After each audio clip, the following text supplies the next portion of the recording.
Well, Puerto Rico Governor Luis Fortuño is scheduled to take the stage tonight in the 9 o'clock hour in one of the coveted headline slots.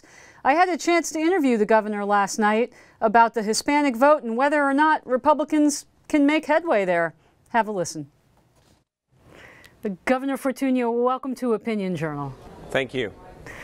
Governor, the latest NBC WSJ Telemundo poll showed Hispanics prefer President Obama 63 to 28% over Mitt Romney. What is the GOP doing so wrong, and what are the Democrats doing so right when it comes to the Hispanic vote?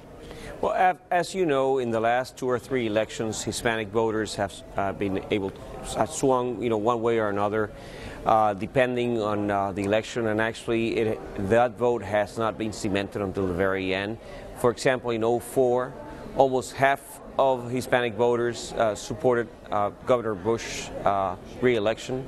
In 2008, they supported by greater numbers the election of President Obama, and I'm convinced that many of those votes are up in the air at this moment. The #1 issue is job creation, and I'm convinced that Governor Romney's plan to reignite our economy is going to resonate across the country, including within the Hispanic community, and that's part of our challenges moving forward in the next 70 days to make sure that that message gets through to everyone, including the Hispanics. Governor, on the subject of immigration, however, Republicans seem to have turned away from their liberal ideas. They're very anti-immigration. The platform emphasizes, for example, ridding workplaces of illegal workers.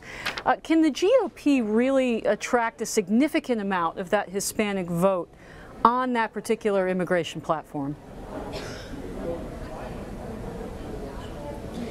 When Hispanics get around to a dinner table, for example, and start talking about the issues that most affect them, they talk in the same way and manner as every other American. Our #1 issue is job creation, and we're hurting in that sense. Secondly, I would say it's our kids' education as well, and we could do a lot better than that. And to the extent that the Republican Party can put forward a much better plan than the Democratic Party on both issues, they'll actually sway many voters in America, including Hispanic voters.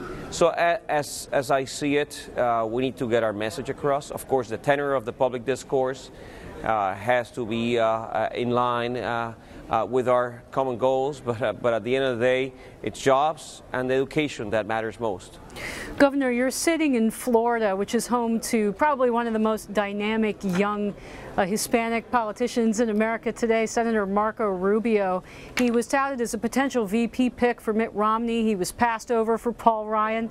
Does Paul Ryan resonate with Hispanic voters? How do you view that selection?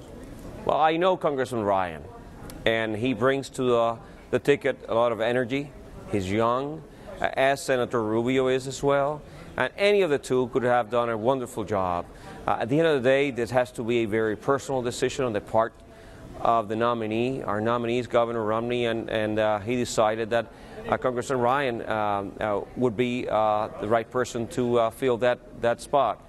I know that Congressman Ryan brings a lot to the table, especially in terms of ideas and solutions to our main problems, starting with job creation. And I'm convinced that he has energized our base. He has energized the discussion of main issues that are affecting the American family today. And he would be a major force to reckon with between now and November 6th. Governor, I just have a short while left with you, and I would be remiss if I didn't ask you about your record in Puerto Rico and some of the reforms that you've championed, notably tax cuts.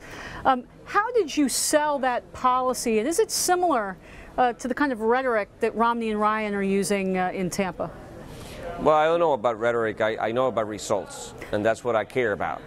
And when I came into office, our government was facing the worst state budget deficit in the country, proportionally speaking.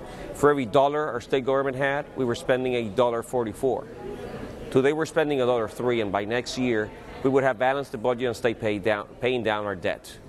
And at the same time, we have actually lowered taxes dramatically and simplified our tax system. And lo and behold, our economy was shrinking for many years. And for the first time in 6 years, the last year was the first year in which we created we had a net gain in job creation, over almost 20,000 new jobs. Every single economic indicator is moving in the right direction, from home sales to cement sales, car sales, retail sales. So we're doing something right. I don't know what you want to call that. I call it results, and that's what America needs today. Great. Well, we're going to have to leave it at that. Governor Luis Fortuño, Governor of Puerto Rico, thank you so very much for being with us.